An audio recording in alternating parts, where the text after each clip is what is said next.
चूंकि हम एकमात्र दल हैं जो खुलेआम विरोध कर रहे हैं। हम कह रहे हैं कि आप पिछड़ो, आप एंटी बैकवर्ड, एंटी दलित हो, और ये डंके की चोट पर कह रहे हैं। आपके मनसा वाचा कर्मणा में ये चीजें हैं। सर, बचपन से एक कहानी पढ़ी है, हम सब ने पढ़ी होगी सर। अक्सर कहानी में होता था, एक गरीब ब्राह्मण था। सर, कभी सुना है कि एक गरीब दलित था नाम की कोई कहानी हो? एक गरीब कुम्हार था, एक गरीब मल्लाह था, एक गरीब ठाकुर था, एक गरीब यादव था, एक गरीब कुर्मी था। क्योंकि उसके लिए कहानी नहीं बन सकती सर, वो हकीकत है। फिक्शनल चीजों पे कहानियां बना करती है, और हमसे उम्मीद की जाती है कि हम यहां बैठ करके मध्य रात्रि की रॉबरी पर मुहर लगा दें। Midnight robbery has to be stamped. We will not do that sir. इसलिए नहीं करेंगे, बावजूद भ्रांतियां फैलाई जा रही हैं हमारे बारे में। सर, एक लियोनार्ड कोहन का गाना है, everybody knew that the boat was leaking, everybody knew that the captain lied. अब सर, ये leaking boat, lies of the captain, और आप चाहते हैं हम चीयर लीडर बन जाए, हम गाने गाने लगे, उस ऑर्केस्ट्रा और उस कोरस में शामिल हो जाए? नहीं सर, हम बाबा साहब के मुरीद लोग हैं। हमें संविधान सभा की बैठकों से हमने प्रेरणा ली है कि संविधान सभा की बैठक की आत्मा थी कि एक एक आर्टिकल पर बात हुआ करती थी। मैं, मेरा, मुझको वाली जुबान नहीं थी कि साहब तेरे सुबह की जय, साहब तेरे शाम की जय। ऐसे संविधानिक रवायतें नहीं चलती हैं, ऐसे मुल्क नहीं चला करता है। चला करता होगा कोई और मुल्क, प्रजातांत्रिक व्यवस्था में, राजतंत्र में। प्रजातांत्रिक व्यवस्थाएं, जब जब किसी व्यक्ति के इर्द गिर्द ताना बाना बुनोगे, व्यवस्था लहूलुहान होगी, नीति और नीयत दोनों जमीन पे औंधे मुंह खड़े मिलेंगे। सर, कई बार, कमाल की बात है, 3 अप्रैल से मैं आया हूं यहां, कई दफा जाति पे चर्चा हुई सर। हमारे अपने एक साथी कह गए कि गरीबी की कोई जात नहीं होती। मैंने इसी सदन में कहा है सर कि यह शायराना लगता है, काव्यात्मक लगता है, सुनने में अच्छा लगता है। सर, सच तो यह है कि जातियों में गरीबी है। एक सैंपल सर्वे कर लीजिए कहीं 100 लोगों का, 90 लोग मिलेंगे ओबीसी, एससी, एसटी, 90 से ज्यादा, और तब मुसलमान, तब जाकर के आप कहोगे कि गरीबी की कोई जाति नहीं होती। सर, ये हिंदी फिल्मों के डायलॉग पर नहीं बात होनी चाहिए। यह हम अक्सर क्या करते हैं, इस तरह की चीजों को कहते हैं, तालियां बजती हैं। सर, आरक्षण के बारे में न जाने कितनी दफा बात हुई है, तमाम लोग जानते हैं, रामविलास जी जानते हैं, हमारे मंत्री महोदय। आरक्षण सर आमदनी बढ़ाओ योजना नहीं है। अरे पढ़िए ना संविधान सभा की बैठकों को, चर्चा सुनिए ना, बाबा साहब क्या कहते हैं। बॉर्बोरिज्म नाम की बीमारी का जिक्र करते हुए कहते हैं, ऐसी व्यवस्थाएं, ऐसी बातें वही लोग करते हैं जिनको समझ नहीं है। सर, ये इनकम जनरेशन प्रोग्राम नहीं है, ये मनरेगा की तरह पॉवर्टी एलिवेशन प्रोग्राम नहीं है। हमने आरक्षण को मनरेगा की श्रेणी में ला दिया, ऐसा नहीं होता।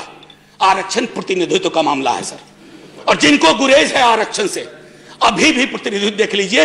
प्रोफेसर रामगोपाल जी बता गए, सर कैबिनेट से शुरू कीजिए और संसद के आखिरी पायदान तक आइए, आपको पता चल जाएगा कि जाति व्यवस्था का असर कितना है। और तब बात होती है कि जाति, अभी आप हमको तो एक चीज बहुत, वॉल्यूम 9 है सर कॉन्स्टिट्यूएंट असेंबली डिबेट का। मैं आग्रह करूंगा उपसभापति महोदय, हमारे भाजपा के लोग, विपक्ष के लोग सब पढ़े सर। एक बार जानना चाहिए सर, कैसे कद के लोग थे और क्या सोचते थे और कैसे सोचते थे। इस तरह की सोच नहीं थी। अचानक में एक व्हाट्सएप फॉरवर्ड आया, मैं तो इनका स्टेटमेंट ऑफ ऑब्जेक्टिव आखिरी में रखा था, लेकिन अभी पढ़ देता हूं। Statement of objects and reasons.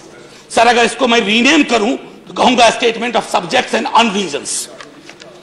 Sir, opening line पढ़िए आप, at present the economically weaker section of citizens. कहां से ज्ञान पाया भाई, कहां बट रहा है इतना बड़ा ज्ञान, हमें तो नहीं मिला।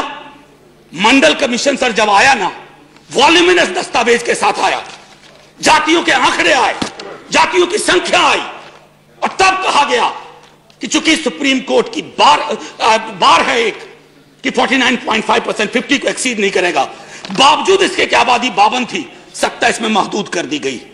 सर, अगर बैरियर, अगर ढाला उठाया है ना सर, तो ढाला ऐसा मत करो कि एक ट्रेन के गुजरने के लिए करो। जो सारी ट्रेन है ओबीसीज की, एससीज की, एसटीज की, फैसला कीजिए, ऐतिहासिक फैसला होगा। संसद संकीर्ण दायरों में सोचने के लिए नहीं बनी है। संसद दलीय आधार पर। मैं तो भाजपा के साथियों से आग्रह करूंगा, आप में से कई लोग सेंट्रल हॉल में मिलते हो, आपके अंदर पीड़ा है, मैं जानता हूं, आप परेशान हैं, क्योंकि विचार के गुच्छे के आधार पर, मैं किताब का पूरा नाम नहीं ले रहा हूं, एक किताब है, बड़ी मशहूर किताब है, मेरे राष्ट्रीय अध्यक्ष ने 2015 के चुनाव में बिहार के गांव-गांव में बता दिया था। नाम ले ही नहीं रहा हूं, मैं नाम नहीं लेना चाहता, कि ये जो थॉट्स किसी बंच से निकल करके आ रहे हैं, जिस पेड़ में ही दोष है, उस थॉट्स के आधार पर निर्णय ले रहे हो। कौन सा दस्तावेज है जिसने आपको यह बता दिया? मैं तो हंस के कह रहा था आज किसी से कि अगर मैं विश्वविद्यालय की नौकरी में नहीं होता, माफी के साथ कहता हूं सर, एफिडेविट गवाह है, 1000 स्क्वायर फीट का मकान नहीं है मेरे पास, मैं भी हो जाता। ये कौन सी सोच, कौन सी समझ पे चीजों को ला रहे हैं? मूलतः आप एक एक कदम, आपके बारे में एक चीज मुझे हमेशा बहुत अच्छी लगती है और मैं तारीफ करता हूं। पुरानी फिल्मों में एक गाना था, ठहरे हुए पानी में कंकर न मार। आप ठहरे हुए पानी में कंकड़ मारते हो और देखते हो तरंग कैसी पैदा हो रही है, वाटर टेस्ट करते हो, वाटर टेस्ट कर रहे हो, आपने कंकर डाला ये 10% का और देख रहे हो कि तरंग कैसी पैदा हो रही है। सर ये तरंग ली जाएगी। आज जो लोग चुप्पी साधे हुए हैं, चाहे कहीं बैठे हुए हो, ये रास्ता तय हो रहा है कि जातिगत आरक्षण को खत्म कर दिया जाए। क्यों नहीं सदन समवेत स्वर में? मैंने तो अमेंडमेंट लगाया था, दुर्भाग्य मेरा कई चीजों में रहता है, इसमें भी दुर्भाग्य था, हम और हमारी साथी ने लगाया था, वो अमेंडमेंट एक्सेप्ट नहीं हुआ। आज कई अखबार सबने पढ़े होंगे। सर बैकवर्डनेस को लेकर के आप कैसे डिफाइन कर रहे हो बैकवर्डनेस? इतनी समझ का अभाव कैसे हो सकता है?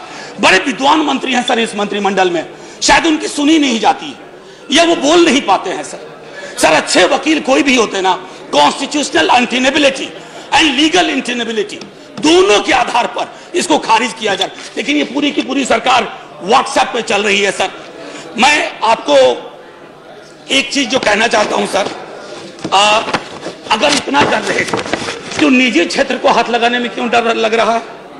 निजी क्षेत्र कौन सा निजी होता है सर? कोई निजी नहीं होता निजी क्षेत्र सर। निजी क्षेत्र का मूल चरित्र है कि आप उसको तमाम तरह की रियायतें देते हो, लेकिन वहां चुप्पी साध के बैठे हुए हैं। हाथ बढ़ाइए, उनसे भी कहिए। और मैं फिर से दोहरा रहा हूं सर, आप जातिगत जनगणना के आंकड़ों पर क्यों कुंडली मार के बैठे हुए हो? क्या डरा रहा है आपको? क्या ओबीसी की आबादी 65 से 68% है? क्या SC/ST की आबादी ज्यादा है और आबादी के हिसाब से हिस्सेदारी की हमारी मांग ये फिर से चली पड़ेगी? सर एक आखिरी टिप्पणी मैं करना चाह रहा था, सर बुरा ना माना जाए, मेरे सर बड़ी मुश्किल से सर, आदरणीय उपसभापति महोदय, बड़ी मुश्किल से यह हासिल हुआ है। उपसभापति महोदय गौर फरमाया जाए सर, बड़ी मुश्किल से सुबह में यह हासिल किया सर। रंग भी मिलता जुलता है सर। ये झुनझुना कहते हैं इसे, आमतौर पर यह बजता है सर, लेकिन इस दौर में यह झुनझुना सत्ता प्रतिष्ठान के पास है, हिलता है बजता नहीं है सर, हिलता है बजता नहीं है। चूंकि हम एकमात्र दल हैं जो खुलेआम विरोध कर रहे हैं। हम कह रहे हैं कि आप पिछड़ो, आप एंटी बैकवर्ड, एंटी दलित हो, और ये डंके की चोट पर कह रहे हैं। आपके मनसा वाचा कर्मना में ये चीजें हैं। हुजूम देख के रास्ता नहीं बदलते हम, किसी के डर से चाहे कोई हो सर, तकाजा नहीं बदलते हम सर। जय हिंद। Thank you sir. जय हिंद कहने से पहले मैं फिर से एक बात और कहना चाहता हूं सर। एक शेर था सर, ए आबरूदे गंगा वो दिन है याद तुझको, उतरा तेरे किनारे जब कारवां हमारा। ये सिंध से शुरू हुआ सर। अगर वाह वाह किया है तो मुसलमानों को भी गले लगा लो भाई, ये नहीं हो सकता, गले लगा। अरे ये मुल्क नक्शा कागज पर नहीं है sir. Thank you very much. ये मुल्क इंसानों से बनता है। ये मुल्क इंसानों से बनता है। ये मुल्क सर, ये मुल्क समृद्धि के 5 टापू नहीं तय करेंगे, ये मुल्क अवाम तय करेगी। दलित मुस्लिम पे चुप्पी क्यों? दलित क्रिश्चियन पे चुप्पी क्यों? सर आपकी चुप्पी हमें आपराधिक लगती है।